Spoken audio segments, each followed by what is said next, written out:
Even the concept of the zebra, right? You have multiple chronic illnesses all combined in the same system. That's something they're just discovering. And just in the last few years, they're now learning this isn't just connective tissue. This is a multi-systemic condition. Months later, here comes the Chronic Brew, where now I'm just not focused on CKD, but having conversations like this, Right. we get the struggle. And doctors are finding connections more now because patients are connecting with each other from all over the world, and we're sharing our experiences, and we're saying, oh my gosh, me too. If you interview enough zebras, you're going to get very similar stories. I didn't have the strength that I have now. That's when you really need people who could understand. It really did make a difference. So finding that community, finding that tribe. Or are in that realm of chronic illness and stuff. I barely go through it because I'd be so focused. Never thought in a million years that would have to happen to me. So all those emotions are valid. Every last one of them. I was at a low point. Just kind of removing the stigma. Ladies and gentlemen, this is the Chronic Brew. Peeps, welcome back to the Chronic Brew, the space where we pull up a chair, grab a warm mug, and get real about the lived experiences of chronic illness. I'm your host, Mr. Cool Beans, and today we're talking about the art of advocacy, not just in the doctor's office, but in the quiet moments between ourselves and our bodies. We often hear that healing is a straight line, or that strength is measured by how hard we can push. But what happens when the life you built, the career, the workouts, the go, all of that hits a wall? Today's guest has a lived, shared experience from the high-stakes world of law to the deeply personal world of nervous system regulation. And she's here to help us navigate the alphabet soup of chronic labels with grace and strategy. Joining us today is a woman who has turned her own complex health journey into a masterclass on self-advocacy. She's a mom, a wife, and a former paralegal who once lived for the next heavy lift at the gym. Today, she is widely known as the thriving zebra. After navigating the intersection of POTS, MCAS, EDS, just to name a few, she shifted her focus from powering through to healing through. By deep diving into hormone health and nervous system regulation, she learned how to redefine strength and trust her own body again. Peeps, please welcome to the brew, Celestial Doble. Celestial, Hey, welcome to the podcast, fam. How are you doing? I'm okay. I'm alive. You're alive. Awesome. A lot of people ask me, how do you come up with these real fanciful intros? And I guess my theory behind it is, out of your circle of friends, you're probably the one individual that they know is going through something really difficult, but is making the most out of everything. So pretty much you're the superhero in a lot of circles. That's awesome. So with that, before we even take our first sip of today's conversation, just a quick reminder to the listeners. While we're deep diving into the lived experience and personal advocacy of our lives, the information shared in this episode is for educational and storytelling purposes only. It's not a substitute for professional medical advice, diagnosis, or treatment. Okay, we're not doctors here, so don't just take our word for it. Always seek the advice of your own physician and other qualified health providers with any questions you may have regarding a medical condition. All right, sound good? Yep. All right, so it's time for our brand new tradition here on the podcast called The First Sip. Since you've spent years in the legal world as a paralegal, I know you have a very sharp eye for evidence and a quick mind for making judgments. So I want you to put those skills to the test in a new way. I'm going to present you with 4 chronic illness dilemmas. Instead of a courtroom verdict, I just want your gut reaction as we take the first sip together. You're going to tell me, is the situation sweet? Meaning you're all in and yes, it's for you, or it's bitter. Like, I'm good, I'm all right, it's a hard pass. All right? Are you ready to take the stand for your very first sip? Sure. All right, here we go. Dilemma number 1. When you find a brand new research paper or a clinical study that perfectly explains one of your weirdest symptoms and you feel like you just found the smoking gun in a major court case, sweet or bitter? Sweet. Sweet, all right. Racing to finish your to-do list by 10 a.m. because you know the fatigue wall is coming at noon. Sweet or bitter? Bitter. Absolutely bitter. All right, super bitter. All right. Next one. Canceling plans last minute because your body voted no, even though you were really looking forward to going. Bitter. Man, a lot of bitter going on here. All right. Last one. When a stranger suggests just think positive or drink more celery juice will cure a genetic condition, sweet or bitter? Bitter. All right. Now I want to know why bitter on that last one. Hey, drink some more celery juice. Why is that bitter? Oh gosh. Unsolicited advice. It is oh my gosh, it's just such a trigger. It's such a trigger. Like I mean, I get it. They're trying to help. You know, it worked for them, so maybe it'll work for you too, and that sort of thing. But most of us with these chronic illnesses, we have tried everything. We've been the victim to all of the influencers, the MLMs, the natural cures, and I mean, I've heard it all, from blood oil changes to do yoga, which if yoga was the answer, I never would have gotten sick because I was a yoga addict to begin with. Well, there it is. And, the meditation, and I still lean on those things for help, but they're not a cure at all. Wow. And some people will come at you like, oh, well, you just need to do yoga. You just need to drink celery juice. Like, yeah, celery juice is really going to cure my genetic connective tissue disorder.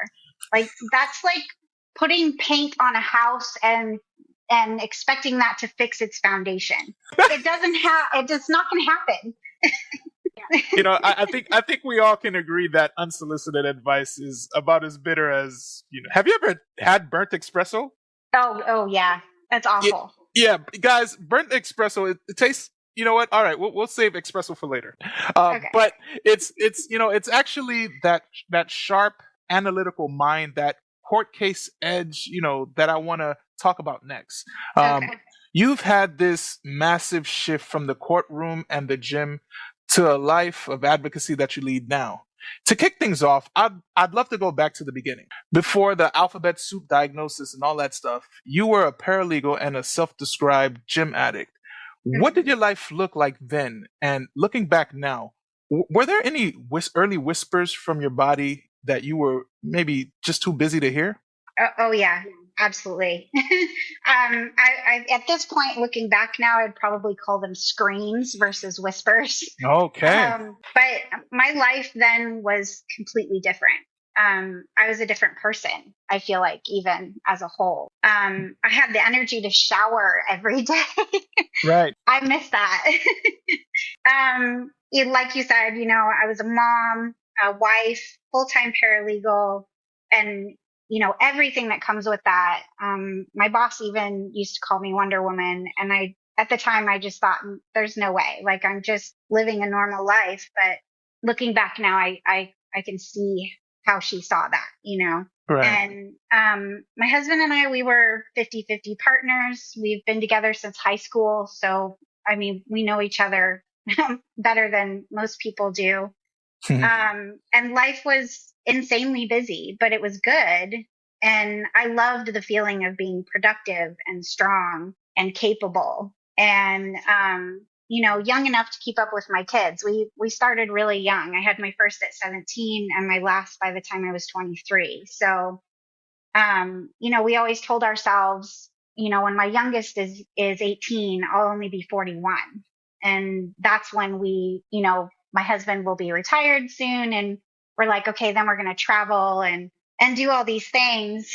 But yeah, there were definitely, screams from my body. I've been in pain since I was 5 years old. I remember the exact day that it started. We had gone shopping with my grandma for my first day of school.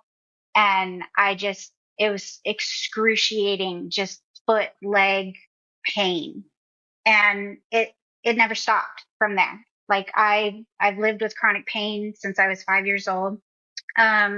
Growing up, I would randomly pass out, especially during choir performances. I didn't know that my knees bend backwards. My choir teacher would always yell at me that I was hyperextending my knees, and I kept saying, no, I'm not, but I really was. I just didn't know. And I was super bendy. I bruised easily. I sprained my ankle constantly, but so did my mom and my aunt and my grandma. So I just thought that was kind of like a little family quirk. Right. And doctors didn't know anything. They just shrug and they say everything looked normal. All your labs are normal.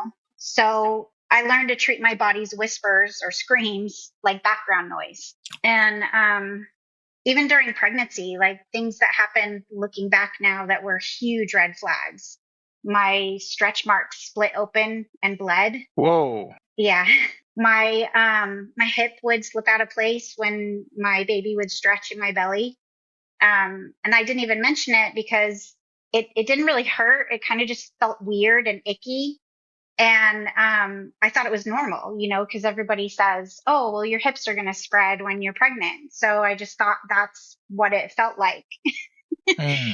And I didn't know until, the appointment of my EDS assessment, when my doctor did the Baton score, my specialist told me, he was asking me if I had any dislocations or subluxations. And I didn't know what a subluxation was at that time. And so I asked him and he said, well, it's when the joint partially comes out of place.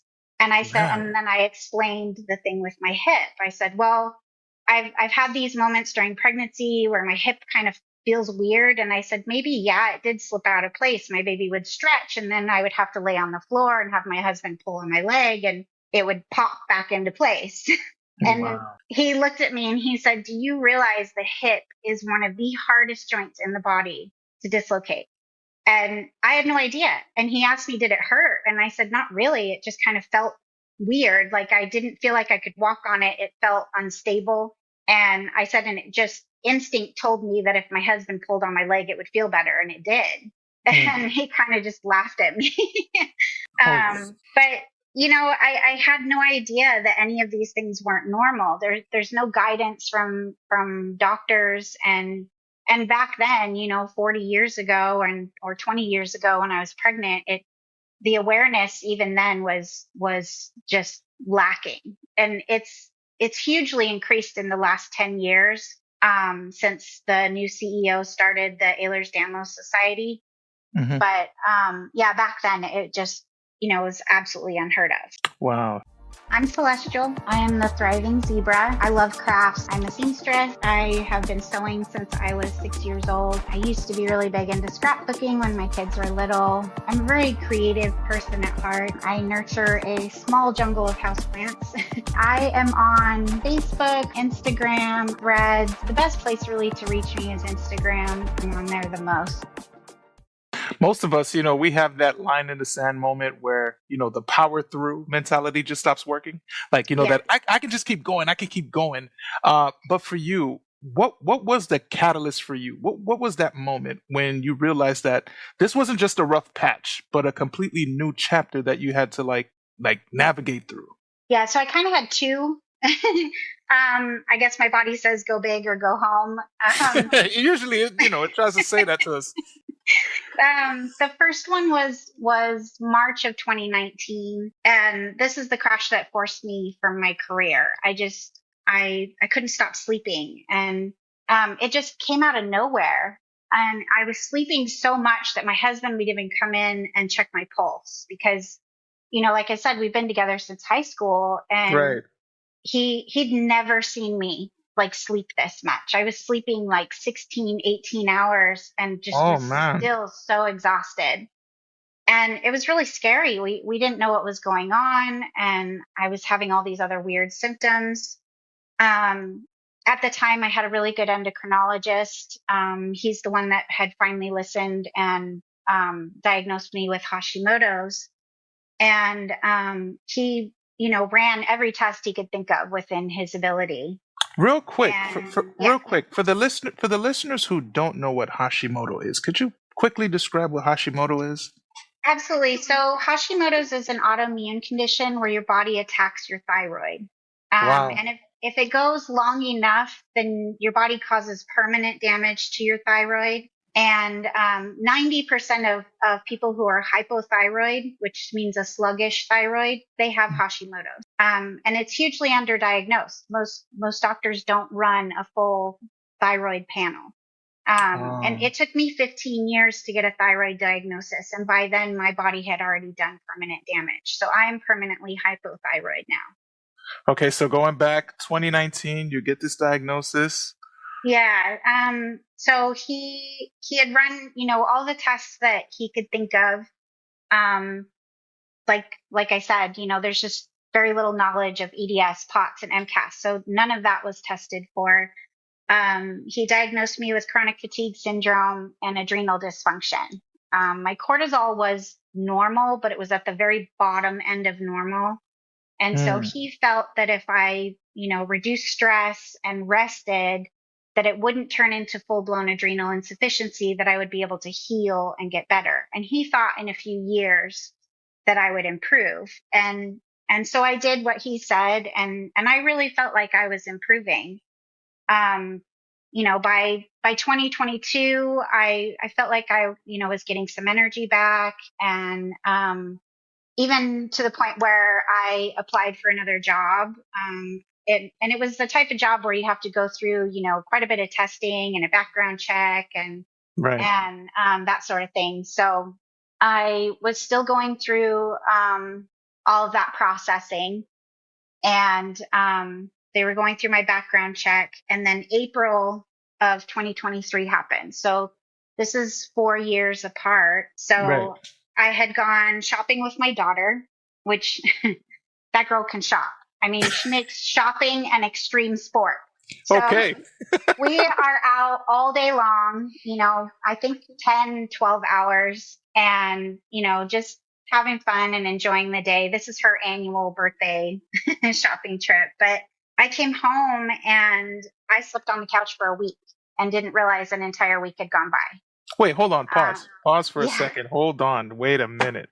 So I heard what you said, but I'm processing it. Mm-hmm. You slept for like a week. Like we're talking, okay, wake up, get a snack in the middle of the night, go back to sleep, wake up, kind of do, or just like straight through for a whole entire week? No, I got up for, necessities, bathroom break. Oh, okay. I honestly don't even remember eating. And the way that this had all passed without me knowing is my husband was out of town. I was home alone, so I didn't have somebody there to be like, hey, it's been 2 days and you haven't moved from the couch. And when I realized this, it's like I kind of just my watch was going off like crazy. That's what happened. My watch kept telling me high heart rate while I was sleeping, like 143 beats per minute. Oh, man. And I remember just being in such a daze that I couldn't really grasp what was going on. And then I was talking on the phone with my husband, and that's when I realized it had been an entire week. And I know he must have called me in that moment, but I was just so disassociated that I had just lost all time. And that was extremely scary. I still can't comprehend how I lost so much track of time in that, period. And I, started paying attention to my vitals, and, my blood pressure was nuts. My heart rate was nuts. I was hot and cold at the same time. I was having tremors. Just all these weird symptoms. And, it completely shook me. That moment at that moment, I understood that the rules had changed. Right. This is different. This crash is different than the first one. And I never recovered from it. This is my life now. I've had some small improvements since then, but this is it. I have not dramatically improved from that moment in 2023. Wow. Forgive me, but I definitely thought when you said you slept for a whole week, like you closed your eyes on Sunday and woke up next Sunday. I was just like, what kind of, magnesium are you taking? What was that? But because I could use anyway. Yeah. You talked about you talked about going to the doctor's office and reading your labs, and they were saying everything was normal, or maybe on the lower end of normal. And also you have this unique background as a paralegal. And I know in the legal world, it's all about the facts and the evidence. How did you start using those professional muscles to advocate for yourself in the doctor's appointments, especially when you were being told that everything was normal? It didn't happen all at once, and it's definitely something I'm still working on. Okay. I After decades of dismissal and doctors not understanding what your body is going through, I'm permanently left, I think, with white coat syndrome. I get nervous, Yeah. and even with the doctors that I know and I trust, and I still get that little tingle of anxiety, before Oh, each appointment. I got you, girl. I get it. I But get it.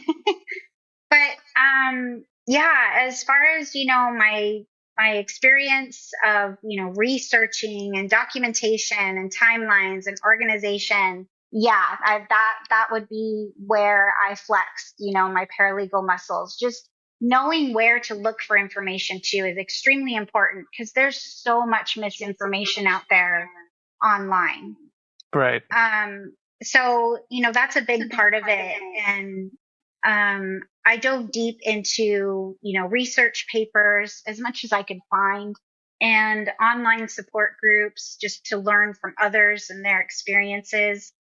And I've been able to just better educate myself on my conditions. And now I can confidently ask more thorough questions, because I have an understanding of what's going on, not only through my lived experience, but through what I've learned from research papers, as much as I can understand. Like, some of them are really like, it's like, what language are they speaking?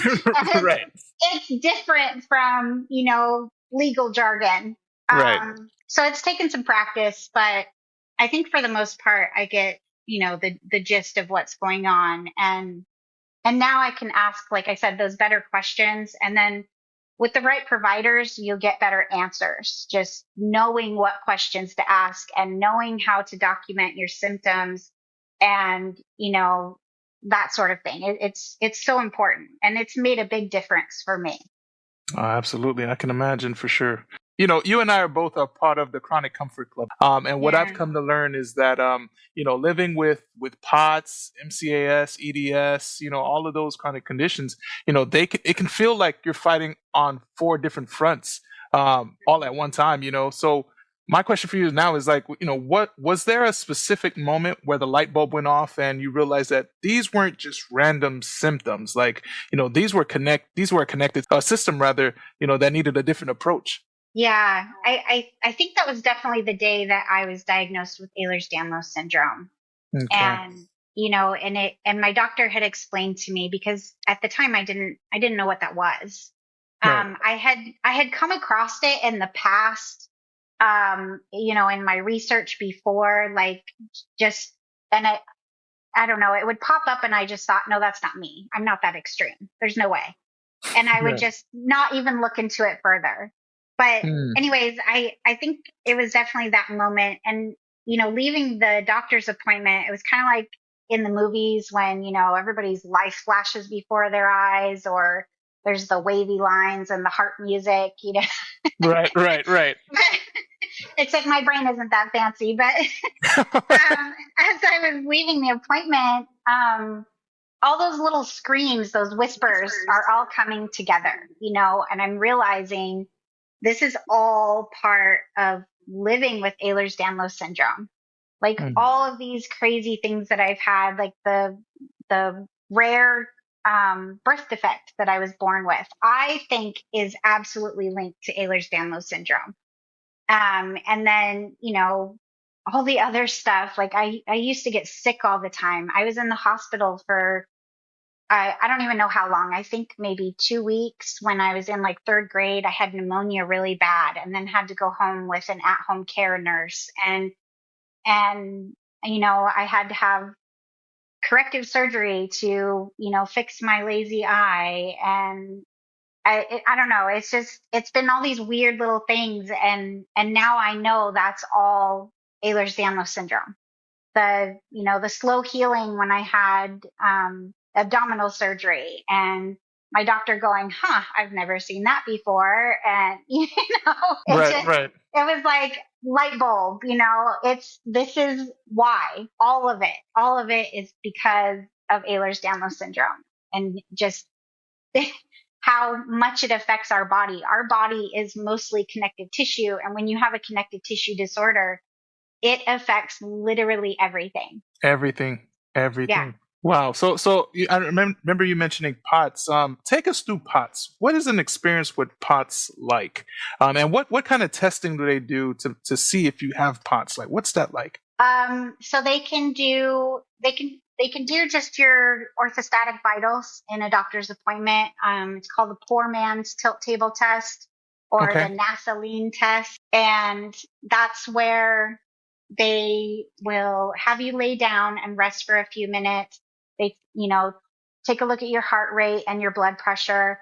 Then they have you sit up, and then they take your blood pressure, your heart rate. Then they have you stand in place for about 5 minutes, and they take your, heart rate and blood pressure.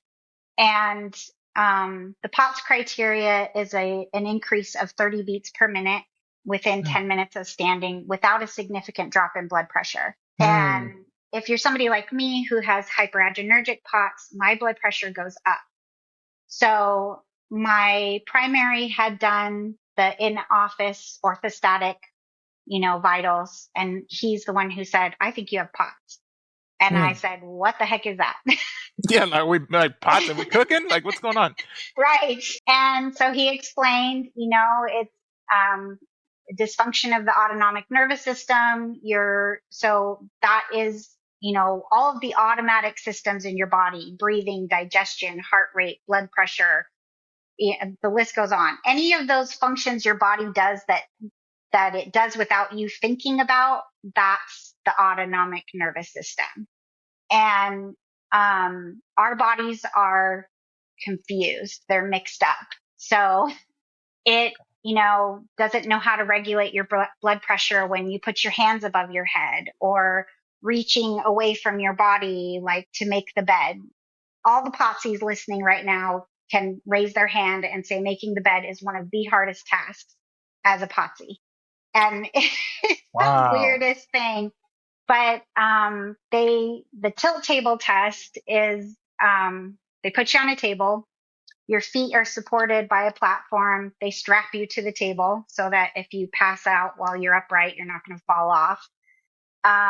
They start you at supine, which is lying position, and they take all your vitals, and then they tilt you up a certain amount of degrees. Some hospitals will go straight to 80 degrees, slowly. Some will put you at a certain degree and then again at another higher degree. It just depends. Mine, they put me up to 80 degrees slowly. And my body went bananas.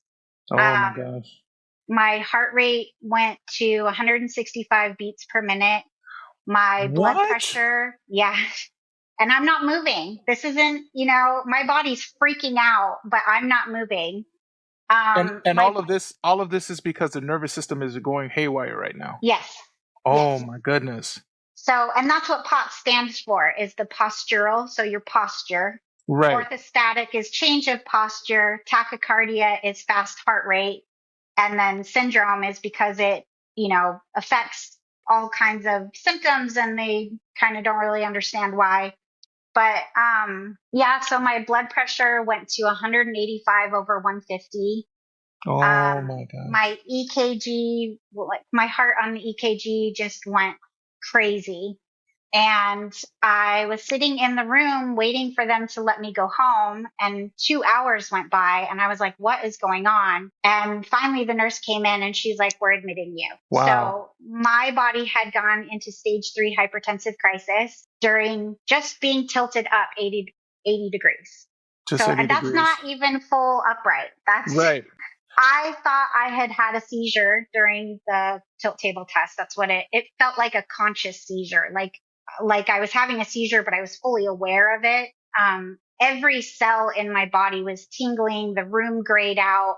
I lost the ability to speak. I couldn't move my eyes. I couldn't move my body. Yet the nurse was telling me my entire body was shaking. Wow. It's horrifying. The tilt table tests are not fun. Oh man. And then it takes your body about a week to recover from all of that. Because of the So, convulsing, like all that stuff. And not everybody gets that convulsing. I learned from my autonomic specialist that I experience convulsive syncope. So if my body cannot get to a point where it's, horizontal, I will convulse before I pass out. Wow. And, everybody's syncope is kind of different, or that's the word for passing out. Syncope. Yeah. So everybody's experience with passing out is different. Some people kind of get warning signs. Some people don't fully go out. They kind of call that a brown out. And then some of us, like me, I go completely out. The first time I passed out, we were deplaning, and I woke up to my husband and the pilot carrying me off the plane. Man. So, it just that's the testing they do for POTS. They also have to rule out any heart conditions. So you're going to go through a stress test. You're going to wear, definitely a Holter cardiologist. monitor.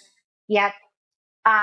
They're going to do an echocardiogram. They want to make sure that, physically and functionally the heart is sound. And so they have to rule all of that out before you can get a POTS diagnosis. And a lot of people feel like it's the doctors just dismissing them, but it's really not. That's part of the POTS criteria is, ruling all those things out. They have to rule out any thyroid conditions, because if you have, Hashimoto's and your thyroid goes hyperthyroid, it can cause tachycardia.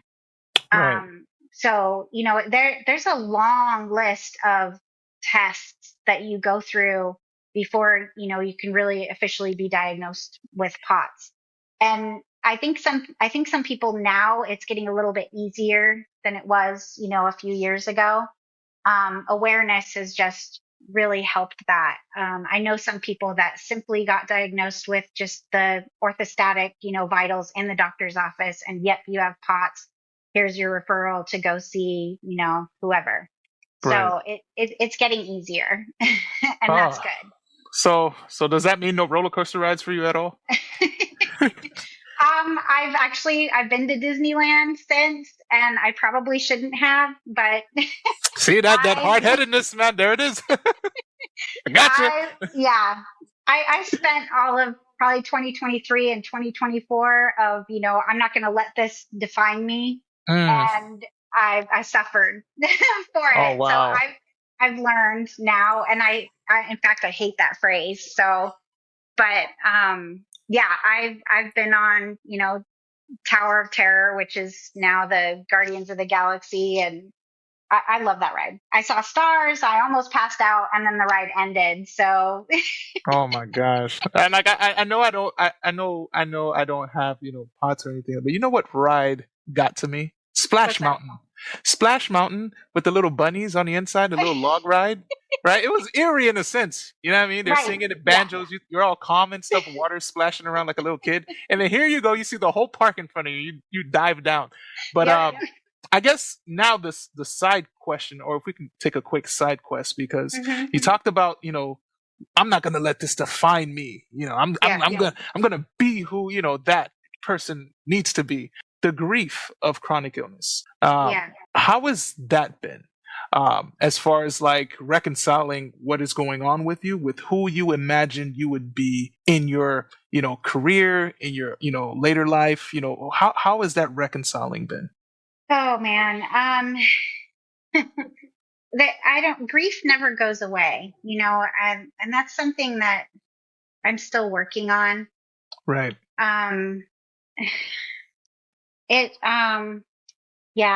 Because mine is still so relatively new. So I still know what it feels like to be, that productive person, that normal person, that I can just get up and go shopping whenever I want. I can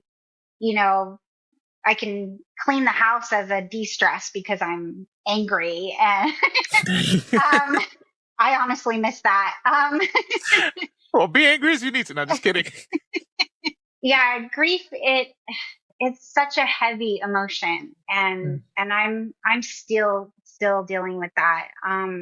I sought out therapy last year, about in May. It just became too much for me to handle anymore. I have my first appointment with my third therapist because it's hard to find a therapist that truly understands, what an energy limiting condition does to you, not just physically, but mentally. Right. And, the first therapist said, just don't think about it, which, okay, well, if I could do that, I don't need you. And exactly. Yeah. Well, what's the point? I could just veg out in front of a TV and call it right. quits. Yeah. So it's a work in progress. That one, it just, I got you.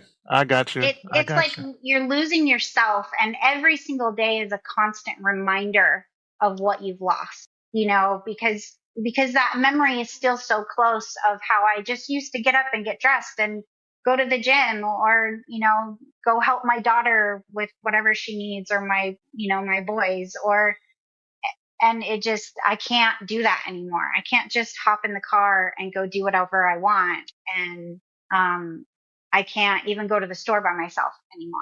So I don't drive most days, because if I turn my head too fast, everything just spins, and that's not safe. Oh my God. So I've gone from being, a hyper independent person to being completely dependent on everybody.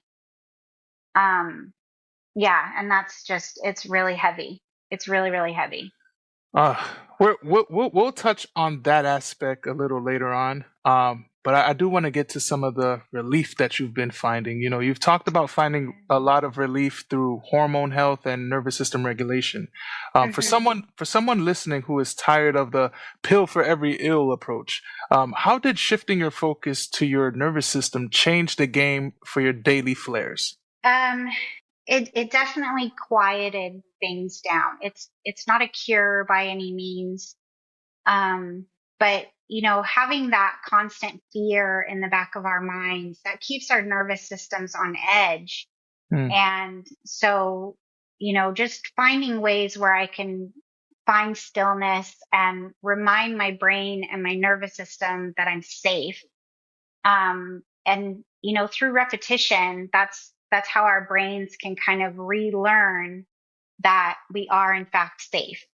Because with, autonomic nervous system regulation, our nervous systems can't tell the difference between, a heated email or being chased by a lion. Like, Right. I've had a few moments where I've had to deal with, a contractor that wasn't doing what they were supposed to. And during those phone calls, my heart rate is just crazy, and that's out of my control. But I've found ways, like you said, to calm that. And, as far as the pill for these ills, there's no medication for a dysregulated nervous system. The meds that we take are to help manage, air quotes. Right. Definitely air quotes. They don't treat or cure. Most of my medications are prescribed off label. They are meds that are made for other conditions. Right. And so, they can only do so much.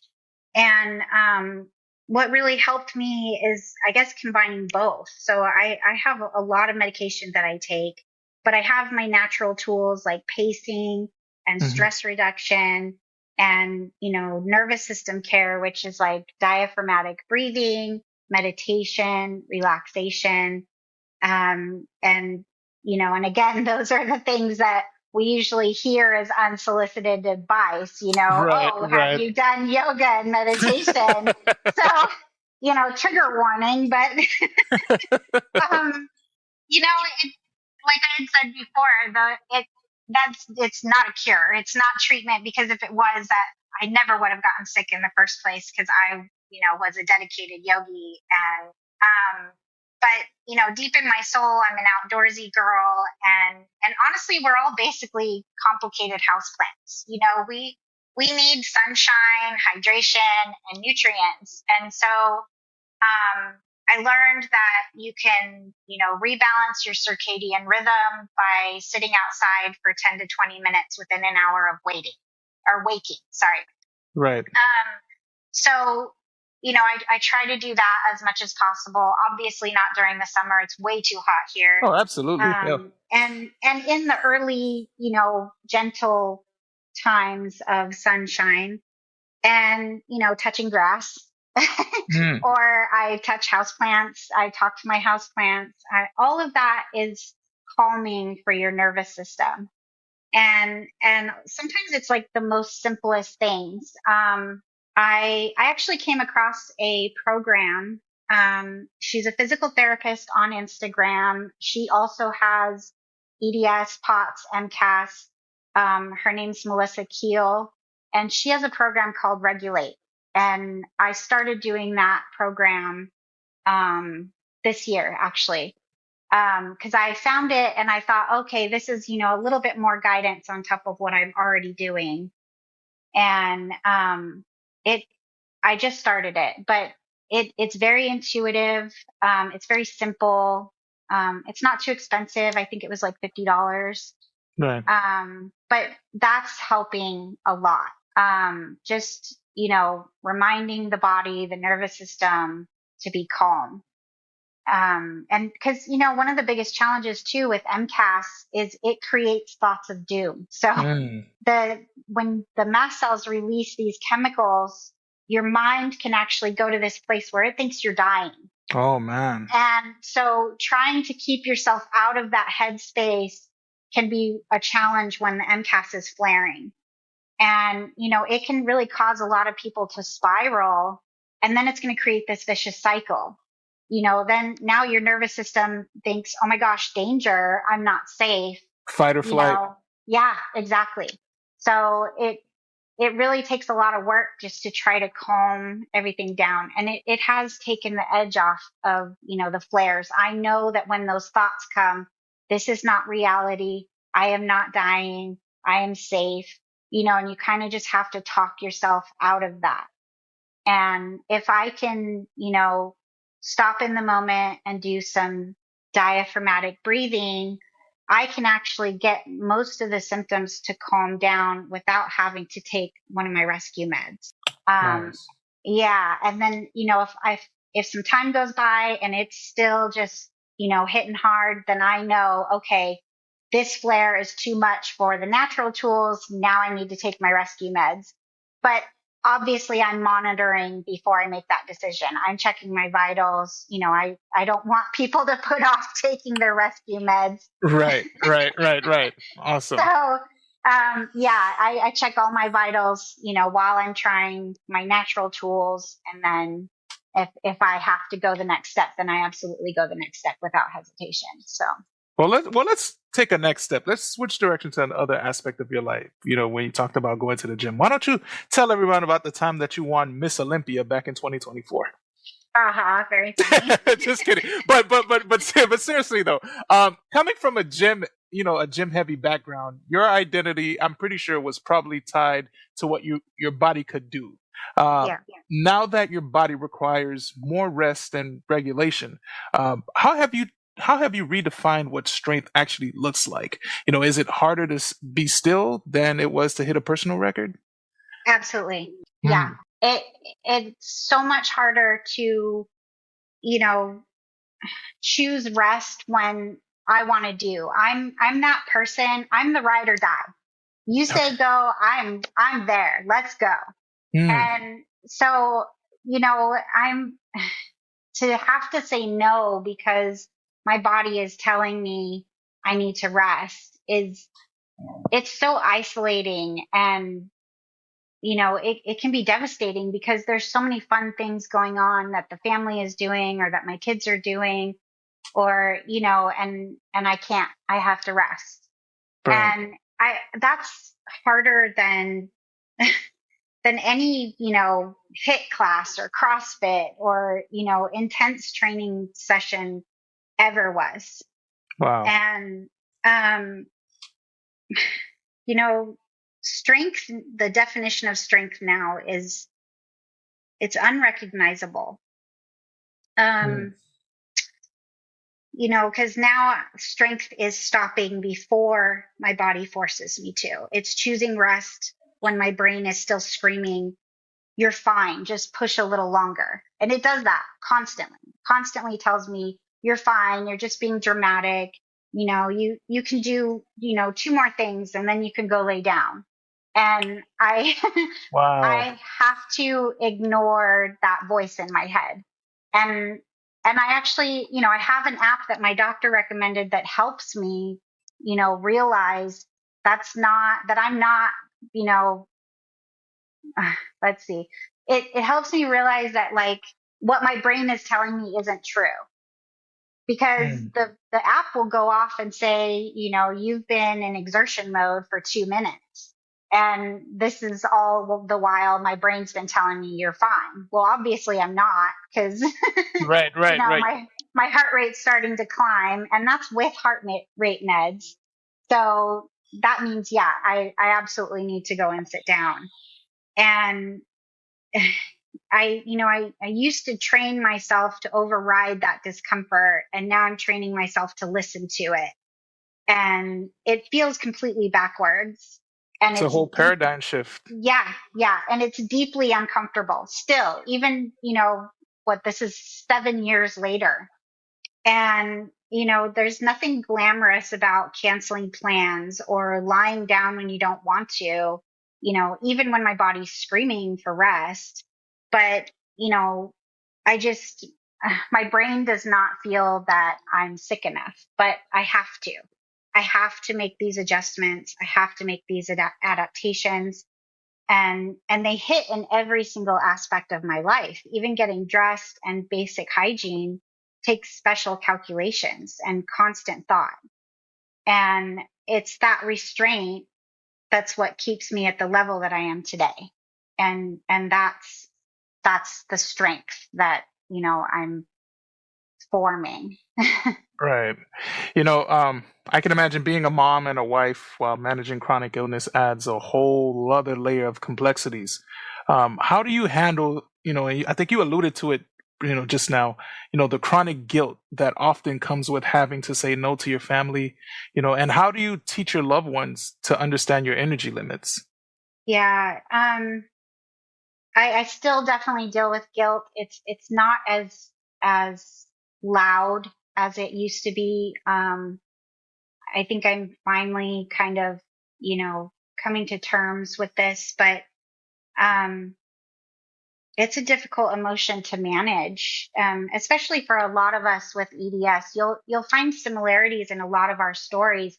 So many of us were, you know, the go-getters, the, you know, type A personality, the high achievers.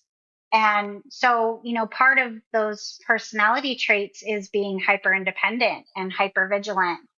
And I'm also a people pleaser. So the guilt really lays heavy with me. And, you know, I constantly would feel guilty for resting, and I would feel guilty for canceling, and, you know, for not being the version of myself that everybody was used to. And, I think a lot of that guilt comes from the fact that I know I look fine. On the outside, I look like a healthy person.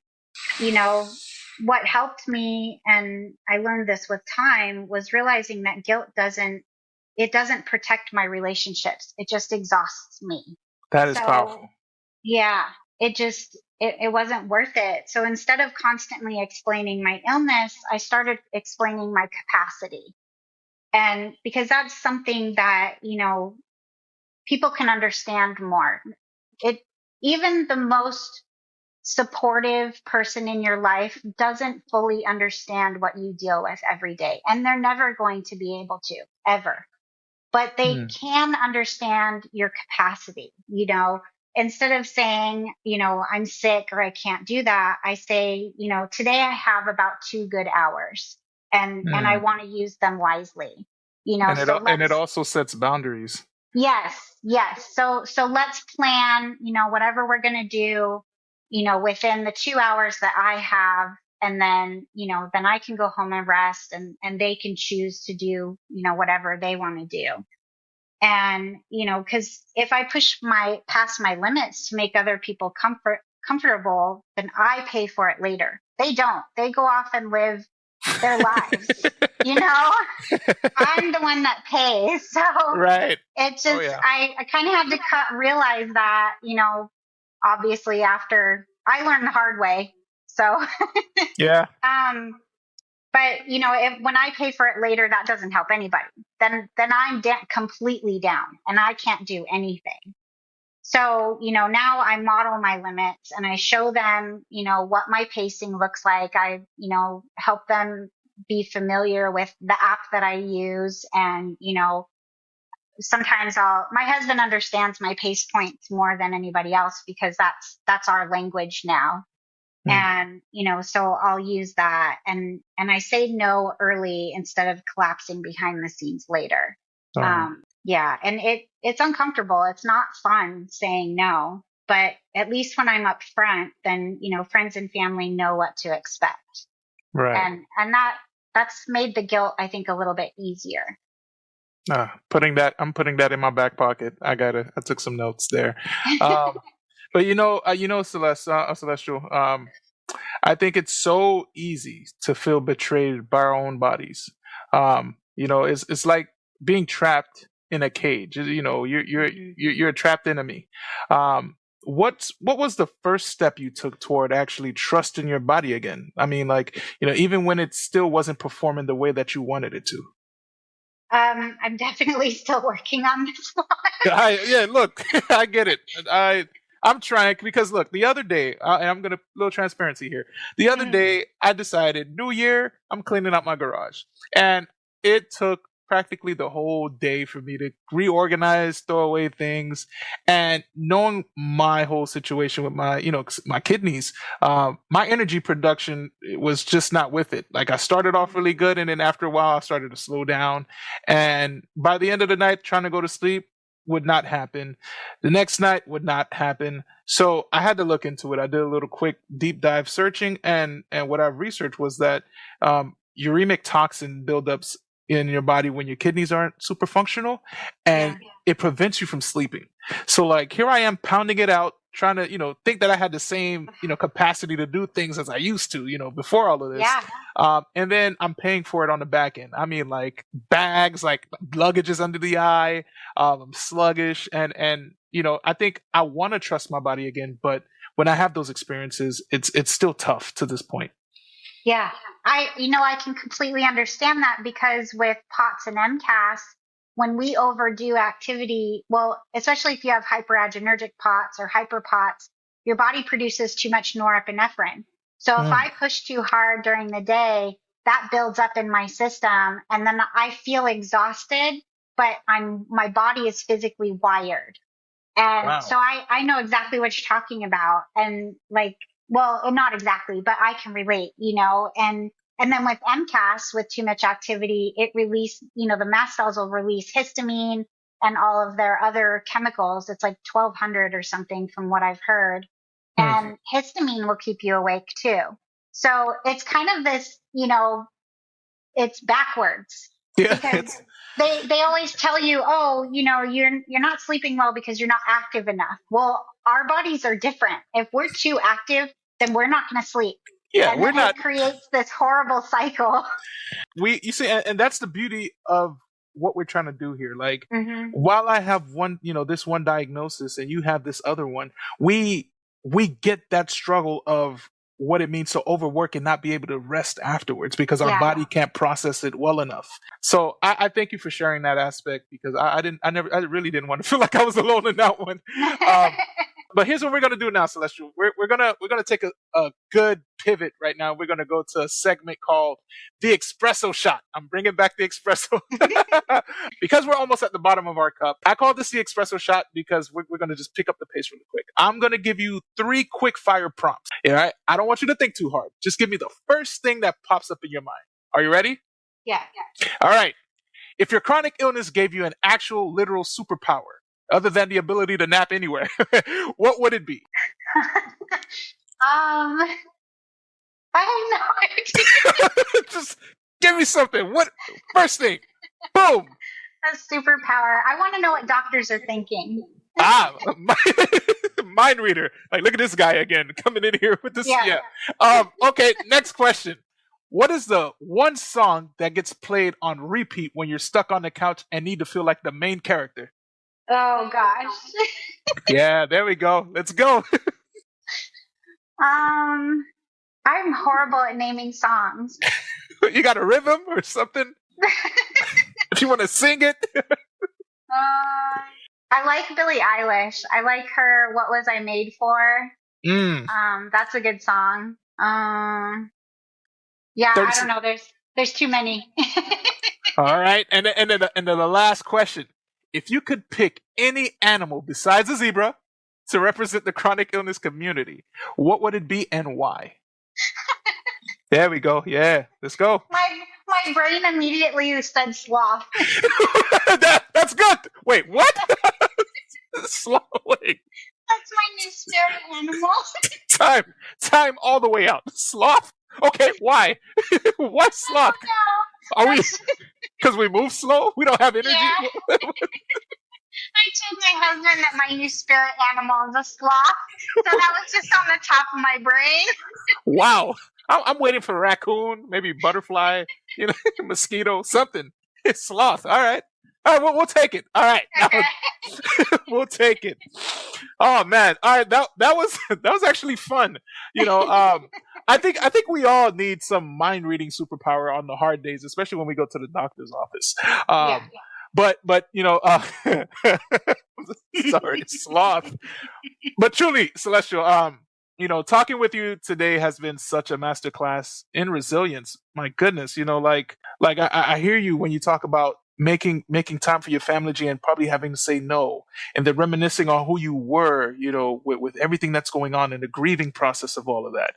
That high climbing down from the super productive woman, and in my case, being a teacher, you were a paralegal, but then we all came crashing down into a new life because of our chronic illnesses. That resonates so much with me. You've shown me that even when the body changes the rules, we can still find a way to win. So to close this out, we have the final brew, which is our last question. If we were sitting here with a listener who just got their diagnosis today, all right, they fresh out the doctor's office and feels like their whole world is ending, what's the one piece of wisdom from your journey that you'd want to pour into their cup to give them a little bit of hope for the road ahead? I want them to know that this diagnosis doesn't mean that you're broken. It means that there's finally a name for what you've been dealing with. And that matters more than most people realize. You're not being dramatic. It's not anxiety. It's not all in your head. It's real. And you're grieving something very real. And you don't have to figure it out right now. You don't have to be brave or positive or productive. Just listen to your body, learn, be gentle with yourself, and you'll find your footing. Because this road changes you, but, not in the way you're afraid of. Your life might look different and smaller in some ways, but it can also become deeper, more intentional, and more in aligned with what your body actually needs. And most importantly, you're still you. Your worth didn't come from what you could do before this. And it doesn't disappear because your body works differently now. And, for all those young kids out there, who are just starting out and, your dreams feel paused, you still have time to grow and create and build a life that's meaningful on your terms. And, you might have to move differently, rest differently, or plan differently, but it doesn't make you any less capable or any less whole or any less worthy of the future you want. Wow.